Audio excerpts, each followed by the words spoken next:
Assalamualaikum warahmatullahi wabarakatuh.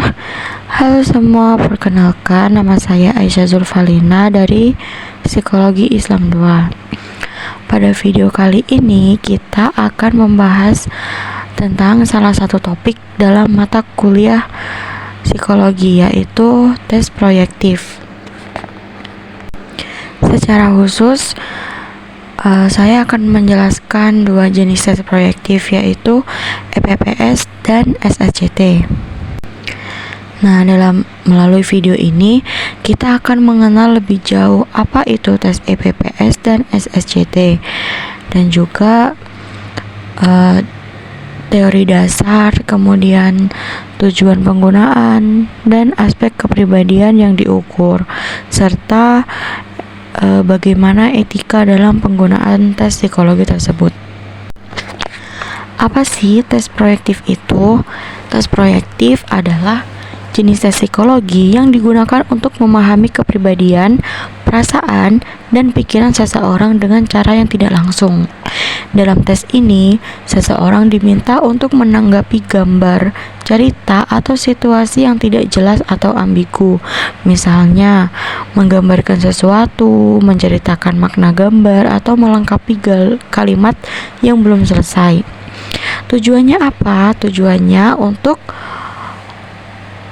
agar orang tersebut secara tidak sadar memproyeksikan isi pikiran dan perasaannya ke dalam jawaban yang diberikan. Artinya, jawaban yang muncul itu mencerminkan bagaimana ia memandang dunia dan dirinya sendiri. Adapun contoh tes proyektif yang terkenal tuh antara lain tes Rorschach atau tes bercak tinta, di mana seseorang itu diminta menjelaskan apa yang dilihat dalam bercak tinta tersebut. Yang kedua ada thematic apperception test atau tes TAT, di mana peserta diminta membuat cerita berdasarkan gambar-gambar tertentu. Selain tes Rorschach dan tes TAT, di sini juga ada tes EPPS. Tes EPPS itu adalah tes psikologi yang digunakan untuk mengukur kebutuhan, motivasi, dan aspek kepribadian seseorang. Tes ini didasarkan pada teori kebutuhan dari Henry Murray yang menyatakan bahwa kepribadian manusia itu terbentuk dari berbagai kebutuhan psikologis yang mendorong perilaku seseorang. Dalam teori ini, setiap individu memiliki kebutuhan yang berbeda-beda, seperti kebutuhan untuk berprestasi, bergaul, menolong orang lain, atau mendapatkan pengakuan. EPPS ini juga menggunakan format pemilihan berpasangan atau forced choice, yang artinya peserta itu harus memilih di antara dua pernyataan yang sama-sama menarik, tetapi menunjukkan kebutuhan yang berbeda. Tujuan utama dari tes EPPS adalah untuk mengukur pola kebutuhan dan motivasi pribadi seseorang secara lebih objektif, dan tes ini itu sering digunakan untuk mengetahui motivasi dan kecenderungan perilaku seseorang, seperti seberapa besar dorongan untuk berprestasi, bersosialisasi, atau bertanggung jawab. Kemudian EPPS itu mengukur 15 aspek kebutuhan kepribadian. Yang pertama ada achievement atau berprestasi. Yang kedua, difference atau menghormati. Yang ketiga, order atau keteraturan. Yang keempat, ada exhibition atau menunjukkan diri. Yang kelima, autonomi atau kemandirian. Yang keenam, ada affiliation atau bergaul. Yang ketujuh ada introspection atau pemahaman diri dan orang lain. Yang kedelapan ada securrence atau mencari dukungan. Yang kesembilan ada dominance atau menguasai. Kemudian abasement atau merendahkan diri. Yang ke-11 ada nurturance atau menolong. Yang ke-12 ada change, perubahan. Kemudian endurance, ketahanan. heterosexuality atau ketertarikan lawan jenis, dan yang terakhir adalah aggression atau agresi. Selanjutnya yaitu tes SSCT atau tes melengkapi kalimat. Tes ini merupakan salah satu bentuk tes proyektif, yang berarti tes ini dirancang untuk menggali isi pikiran, perasaan, dan sikap seseorang secara tidak langsung. Tes ini dikembangkan dari teori proyeksi dalam psikologi psikoanalisis, terutama oleh Sigmund Freud dan tokoh-tokoh sesudahnya. Nah, menurut teori proyeksi, ketika seseorang dihadapkan pada situasi yang tidak jelas atau pernyataan yang belum lengkap, dia akan memproyeksikan isi pikiran dan emosinya ke dalam jawaban tersebut. Artinya, cara seseorang melengkapi kalimat itu bisa mencerminkan pandangan, konflik batin, kebutuhan, serta hubungan emosionalnya dengan orang lain dan lingkungannya. Tes SSCT ini biasanya terdiri dari 40-60 kalimat yang belum selesai, dan peserta diminta untuk melengkapinya dengan kata atau kalimat yang pertama kali muncul di pikirannya. Nah, melalui respon-respon tersebut, psikolog dapat menilai berbagai aspek kepribadiannya. Di antaranya, yang pertama yaitu sikap terhadap diri sendiri. Bagaimana seseorang tersebut menilai dan menerima dirinya sendiri. Kemudian yang kedua, sikap terhadap orang tua. Itu menggambarkan hubungan emosional dengan figur orang tua. Yang ketiga, sikap terhadap lawan jenis. Yang keempat, sikap terhadap teman dan lingkungan sosial. Yang kelima, sikap terhadap otoritas. Dia tuh kayak memperlihatkan cara individu menanggapi aturan atau kekuasaan gitu.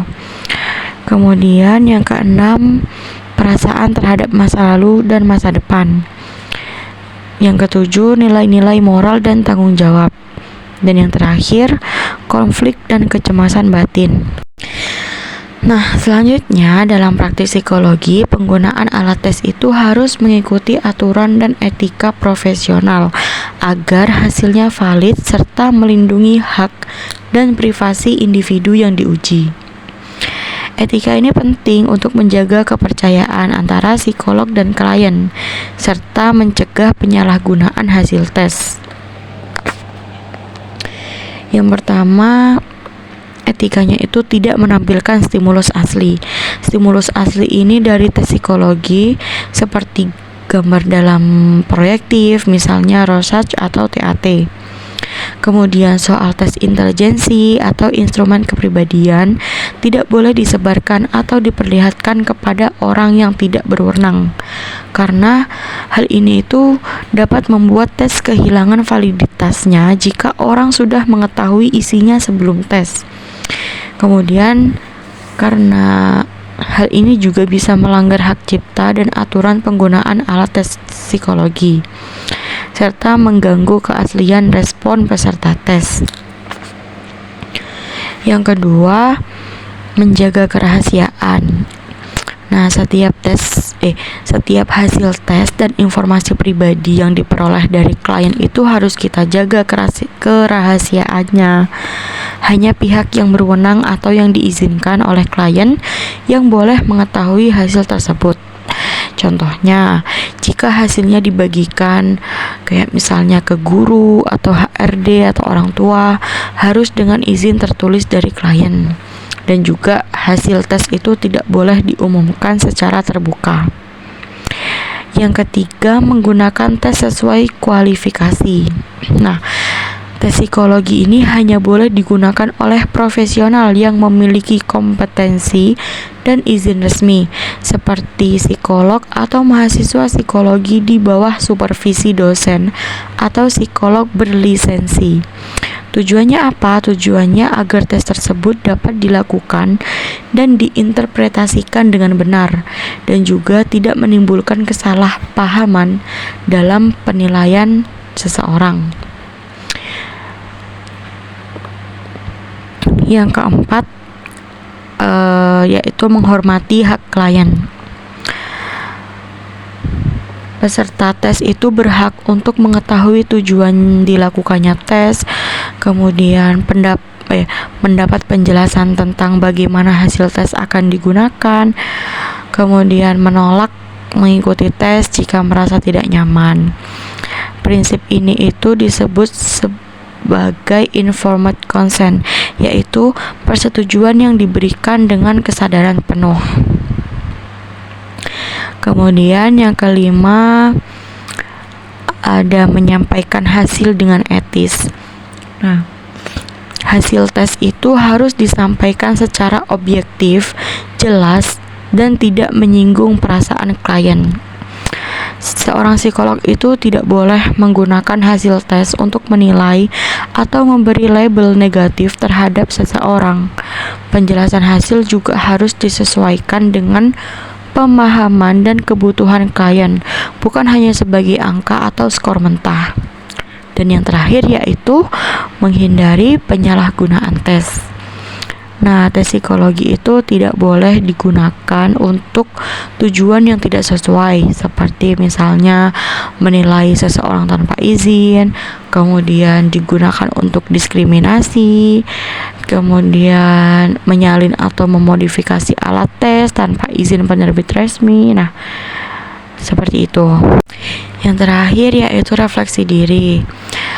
Nah, menurut saya tes proyektif itu punya banyak manfaat yang besar dalam membantu kita memahami kepribadian seseorang secara lebih dalam.